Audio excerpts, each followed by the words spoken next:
जय श्री कृष्ण भक्तों, स्वागत है आपका भक्ति सागर ब्लॉग्स में। और मैं रेखा आज आपके लिए इदक मास की कथा लेकर आई हूँ। इदक मास की वो कथा जो आपने अभी तक नहीं सुनी होगी। नित्य प्रतिदिन हमें इदक महीने में इदक मास की कथाएं जरूर सुननी चाहिए। भगवान पुरुषोत्तम की कथाएं हमारे जीवन में सकारात्मक ऊर्जा और सुख समृद्धि लाती है। तो यदि आप भी इदक मास की स्नान कर रहे हैं तो आपको ये कथा अवश्य सुननी चाहिए। अगर नहीं भी कर रहे हैं तब भी सुननी चाहिए। माना जाता है कि इस महीने में किया गया दान पुण्य और धर्म हजारों गुना फल देता है। तो वहीं पे सुनी गई कथा भी आपको अनंत पुण्य देती है। तो चलिए शुरू करते हैं। प्राचीन काल की बात है। एक संपन्न देश में एक इंद्रधुम्न नाम का राजा राज्य करता था। वह बहुत ही धर्मात्मा, प्रतापी और प्रजापालक था। नित्य प्रतिदिन अपनी प्रजा का ध्यान रखने के साथ साथ वह दान पुण्य भी करता था।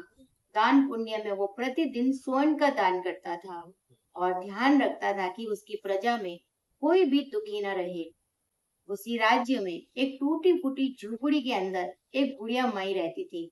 वो बुढ़िया माई भी बहुत ही धर्मात्मा और पूजा पाठ करने वाली थी। वह प्रतिदिन पुरुषोत्तम भगवान का ध्यान करती और उनकी सेवा में लगी रहती थी।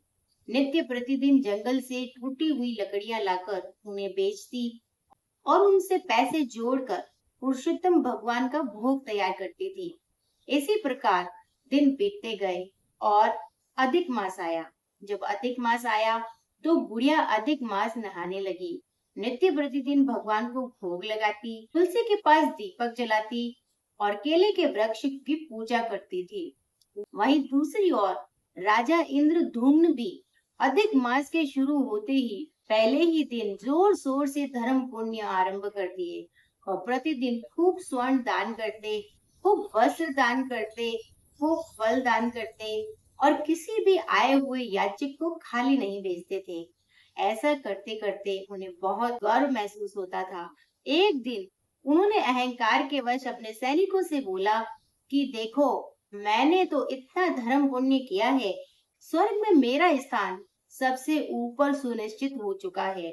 भगवान उसकी इन बातों को सुन रहे थे। पुरुषोत्तम भगवान को लगा कि राजा को अब अहंकार हो आया है। राजा के अहंकार को चूर करने के लिए भगवान स्वयं धरती पर आते हैं। उसी दिन राजा सैनिकों से कहता है कि आज मैं पुरुषोत्तम भगवान के मंदिर में स्वर्ण की थाली में 56 भोग मालपुए के साथ अर्पित करूंगा। तुम पंडित जी से जाकर कह दो। सैनिक जाकर पंडितों से कहते हैं कि आज तो राजा जी भगवान को भोग लगाने के लिए स्वयं आने वाले हैं, तो उनके भव्य स्वागत की तैयारियां की जाए। बस मंदिर को सजाया गया और खूब धूमधाम से तैयारियां शुरू हो गई। उधर बुढ़िया माई को लगा कि सभी भगवान को इतनी सुंदर सुंदर भेंट, सोना चांदी वस्त्र अर्पण कर रहे हैं और अधिक मास में उसे भी भगवान को कुछ न कुछ अर्पण करना चाहिए। लेकिन उसके पास टूटी फूटी झोपड़ी और फटे टूटे वस्त्रों के अलावा कुछ भी नहीं था। जो भी पैसे उसे मिलते थे वह उससे अपना गुजारा करती थी। उसी में से कुछ पैसे बचाकर उसने भगवान के लिए कुछ कच्चे चने और गुड़ खरीदा और चल पड़ी भगवान पुरुषोत्तम के मंदिर की तरफ। वहां जाकर भीड़ को चीरती हुई वह आगे बढ़ने लगी। तब भी उसने देखा कि राजा इंद्रधुम्न ने भगवान के आगे स्वर्ण की थाली में 56 भोग और मालपुए अर्पित किए हैं। और जैसे ही वह अपने कच्चे चने और गुड़ चढ़ाने के लिए भगवान के मंदिर में प्रवेश करने लगी, तभी सैनिकों ने उसे धक्का देकर धुतकार दिया और बोला कि ए बुढ़िया माई, चल हट यहाँ से। देख नहीं रही, राजा यहाँ पे पूजा करके भगवान को भोग अर्पित कर रहे हैं। तेरे इस कच्चे चने और गुड़ की भगवान को कोई आवश्यकता नहीं है। तू अपने ये कच्चे चने यहाँ से हटा और चली जा। ऐसा कहकर वह बुढ़िया माई उसी सीढ़ी पर बैठ गई और रोने लगी। भगवान पुरुषोत्तम को उसने याद किया और कहा कि प्रभु, मेरे पास सोने के थाल और 56 भोग तो नहीं है, लेकिन ये कुछ कच्चे चने और गुड़ मैं आपके लिए लाई हूँ, आप इसे ही स्वीकार करें।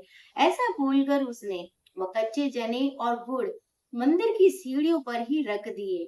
जैसे ही उसने कच्चे चने और गुड़ मंदिर की सीढ़ियों पर रखे, उसी समय भगवान पुरुषोत्तम के मंदिर पे चढ़े सोने के थाल में 56 भोग और मालपुए नीचे गिर गए और भगवान ने बुढ़िया माई के चढ़ाए हुए चने और गुड़ स्वीकार किए। इस लीला को देखते हुए राजा को बड़ा क्रोध हुआ और राजा ने भगवान पुरुषोत्तम को हाथ जोड़कर पूछा कि भगवान, मैं इतना दान धर्म पुण्य करता हूँ और आपके लिए आज मैं स्वर्ण की थाली में 56 भोग और मालपुए लेकर आया, लेकिन आपने इनको भी स्वीकार नहीं किया और इस बुढ़िया के कच्चे चने और गुड़ को कैसे स्वीकार किया। तब भी भगवान पुरुषोत्तम बोले कि राजा, तुम्हारे द्वारा चढ़ाए गए 56 भोग और मालपुए में अहंकार भरा हुआ है। जब तक तुम निस्वार्थ और अहंकार रहित होकर दान धर्म कर रहे थे, तभी तक तुम्हारे भोग और प्रसाद में मिठास थी, लेकिन आज इनमें अहंकार भरा हुआ है, इसीलिए मैं इन्हें स्वीकार नहीं कर सकता। बुढ़िया माई के कच्चे चने और गुड़ तुच्छ से जरूर हैं, लेकिन उनके अंदर प्रेम और मिठास भरी है, इसीलिए मैंने उनको स्वीकार किया। तभी भगवान की इस बात को सुनकर राजा को अपने अहंकार पर पश्चाताप हुआ और वह बुढ़िया माई के चरणों में गिर पड़ा और अपने किए की क्षमा मांगी। हे पुरुषोत्तम भगवान, जैसे आपने बुढ़िया माई पर कृपा करी और राजा के अहंकार को तोड़ा, वैसे ही कहते, सुनते और पुकार भरते सबका भला करना। तो ये थी राजा इंद्रधुम्न और बुढ़िया माई की कथा। इस कथा से हमें सीख मिलती है कि दान छोटा हो या बड़ा, भगवान उसे जरूर स्वीकार करते हैं, लेकिन उसमें अहंकार और मैं नहीं होना चाहिए। तो इस बार जब भी आप दान करें, तो ये सोचकर ना करें कि मैं दान कर रहा हूँ, बल्कि ये सोचकर करें कि प्रभु ने हमें इस योग्य बनाया है। दान छोटा बड़ा नहीं होता।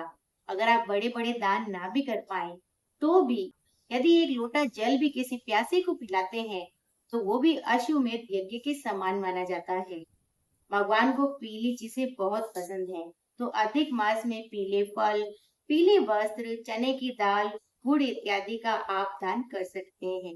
इसके अलावा 33 मालपुओं का दान भी अधिक मास में महत्व रखता है, तो आप उसको भी जरूर करें। अगर आपको आज की कथा अच्छी लगी हो, तो कमेंट में जय पुरुषोत्तम देव जरूर लिखें और अगली कथा के लिए मेरे चैनल को सब्सक्राइब करना ना भूलें। जय श्री कृष्णा, जय पुरुषोत्तम देव।